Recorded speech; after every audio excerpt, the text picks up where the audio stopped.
بسم الله ما شاء الله. تعالوا بقى يا جماعة لما نفتح الكتاكيت بتاعتنا، احنا كده داخلين عليهم في الصبح. انا بالليل بصراحة بقفل الشباك، بس طول النهار ببقى سايبة الشباك يعني، وعاملة لهم زي عشة كده يدخلوا ويباتوا هما من نفسهم. يعني كنت في الاول بقفل عليهم بدخلهم واقفل عليهم، لا دلوقتي بسيبها مفتوحة. احنا خلاص الحمد لله نعتبر يعني عدينا مرحلة التحضير ما شاء الله. احنا كده اللهم صل على سيدنا محمد عدينا 16 يوم، يعني خلاص بقى وسعنا شوية. والشباك ده طبعا زي ما بقولكم انا ببقى قافلاه بالليل، يعني اخر الليل كده او بعد يعني بقفله بصراحة عشان الجو برضو بيبرد. وخصوصا لان انا خلاص بقى فتحت عليهم البتاع، بيدخلهم بقى الشمس والتهوية حلوة بصراحة. كده انا بقى بديهم العلب بتاعهم. بس طبعا انا كنت مديهم بالليل، وفي نص الليل بقوم اديهم كمان والله.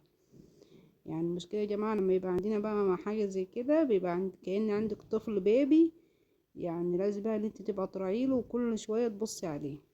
واهم حاجة الشباك يا جماعة تهوية، والله العظيم هي يعني بصوا، انا مات مني اتنين بسبب غلطة في المكان. بس يعني مش بسبب عيا.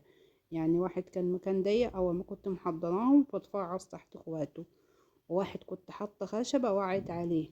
فلازم المكان يا جماعة نهتم بالمكان. يعني بسم الله ما شاء الله، انتوا زي ما شايفين كده انا وسعت المكان، وباجي اخر الليل كده اقفل الشباك، بسيبه طول النهار في الاوضه يعني طبعا دي مش كل الاوضه، انا محوزه له جزء بديها، وكل ما يكبر بوسع له شويه تاني، كل ما يكبر اوسع له شويه.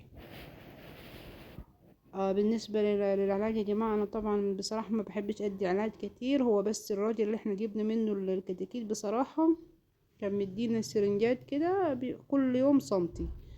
دي عباره عن فيتامينات وكالسيوم عشان بس تحفظ الدوره يعني. بس يعني هو ده، وطبعا مع المشروب اللي بعمله له مرة في الأسبوع أو مرتين. أقول لكم المشروب ايه دلوقتي، بس عايز أقول لكم نهتم بالمكان يا جماعة، بالمكان والتهوية. ده المشروب يا جماعة عبارة عن أعشاب حلبة وكمون، ينسون. أعشاب بقى، الأعشاب اللي عندك محليها بقى بالعسل، ومزوداها برضو كركم. والمشروب ده بعمله له مرة أو مرتين في الأسبوع، مع الفيتامين اللي أنا جايباه بقى من صاحب المكتب اللي أنا شارية منه الكتاكيت. بس وربنا يكرمنا فيهم ان شاء الله ويطلعهم لنا على خير يعني. بصراحة يا جماعة هو يعني لو انت عندك مكان وعندك اوضة حابة استثمري في المشروع ده، حلو قوي.